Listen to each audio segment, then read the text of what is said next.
Hey everybody, it's Saturday night. Let's talk about college basketball. We're going to do a learning experience about going through the NCAA men's college basketball algorithm. Talk about some of the games that have already happened today. There's like 62 games that have already completed and have results in here. And there's still probably like 50 to go. 29 to go, I guess.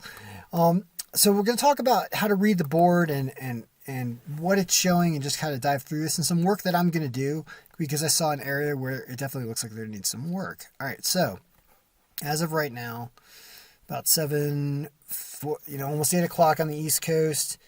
It's 45-17. That looks good. 39-23 on the spread looks really good.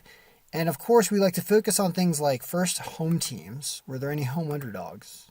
There were two, and we won one of them. Both of them covered the spread as well, so that's good. 2 on the spread with those. Just home teams in general are 37-5. That's really putting up awesome numbers. 88% win. 31-11 on the spread. But there's a caveat there. We want to talk about when the spread cover is actually positive, okay? Because if you sort this by spread cover positive, meaning how much we thought they were going to cover the spread by, then you start to see, we had teams covering the spread all the way right to here. So that's just these games right here.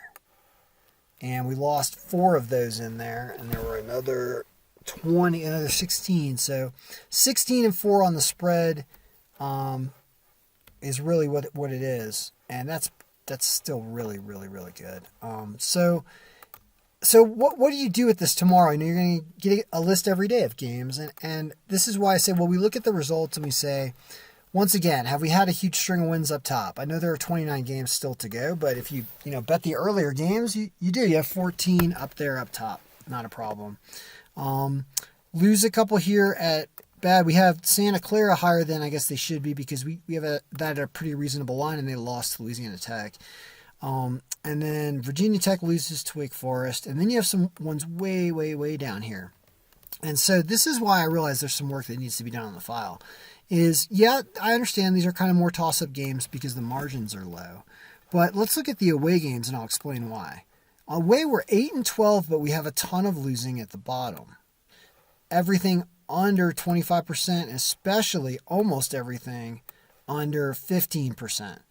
That is somewhat expected. We have a home bump, and I'll show you what happens when we apply that home bump of 15%, which is a reasonable home bump sometimes. We go from 45-17 to 52-10. I mean, home bump does work, right? And there's an argument you could go all the way up to 18% home bump. Watch what 18% home bump gets you. This is just favoring the team's margin that's home by that percentage points more in our comparison. 18 is still, 20? Go up to 20. Still 52. I think, because those are home teams. All right, no, it doesn't work. I think about the best is about 15%, right? And I mean, that says, okay, I get it. Well, why were we, though, favoring those other teams on the road to begin with? If we knew that home was going to bump those other teams, why do we have, especially, look at all of our away teams, why are these teams so bad? And why were we favoring all of them, right? And I think the answer is going to lie in looking at their breakdown of standings and especially looking at the strength of schedule here. I have an idea to do a comparative strength of schedule distortion number and bring it over here into this representation and kind of put it over here and be like, this Oakland team has a strength of schedule number that's green or positive, meaning they've had a really tough schedule so far. So their stats should almost be inflated a little bit because they've been beaten down by other really, really good teams, if that was the way it was.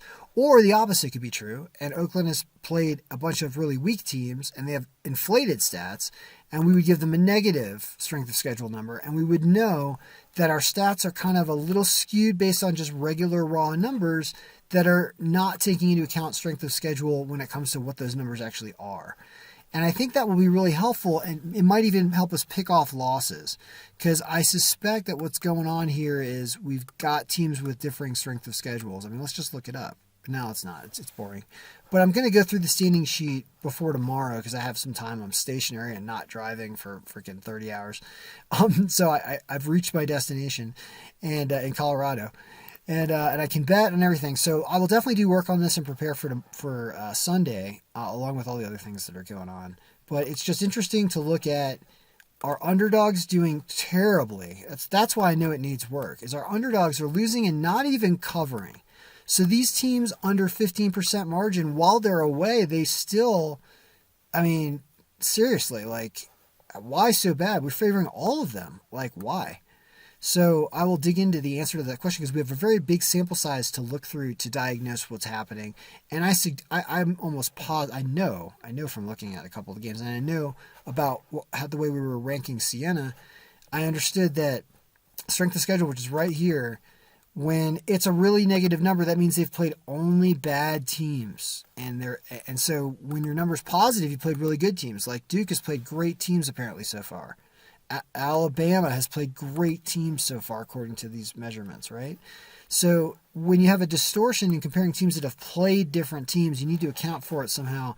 And I was thinking about it on the drive, and I have an idea of how to represent that in a number, a differential between that, and show it here as a color-coded number so we can know. And I'll do that for tomorrow. So anyway, I don't know how you guys are doing with it. It sucks if you took these underdogs, but it doesn't suck if you took home teams. And I mean, what kind of lines did any of these home teams have? Any home team that's favored by the algorithm should win. It's just kind of the way you look at it. So we want descending by money line. Is there anything good? There was Chicago State at plus 265. There was 4 in a row hitting the spread. Then there was, oh my God, there was 13 of the top 15 in terms of money line. So if you stopped at, call it negative 200 even, right here, that's 10 games, you went 8-2. Sucks on a round robin, you went 6-2. That sucks. We'll find out if they're, but you could have taken this team with the points because they were a huge dog. So these two with the points wins. So that really is a win if you're thinking about them on the spread, which you should have been with 7 points. That's an obvious pick for a round robin, is taking a team like Sacramento State with 7 points on a round robin instead of just to win at 240. And you would have done the same thing with Chicago State as well. So you would not have got these lines, but you would have gotten these wins. And you would have just lost Santa Clara, which was somewhat injured. Look at that. Look at that. Here's a somewhat injured team losing. I mean, very interesting stuff. All right, so good luck, everybody. I hope your picks won today, and I hope they're continuing to win.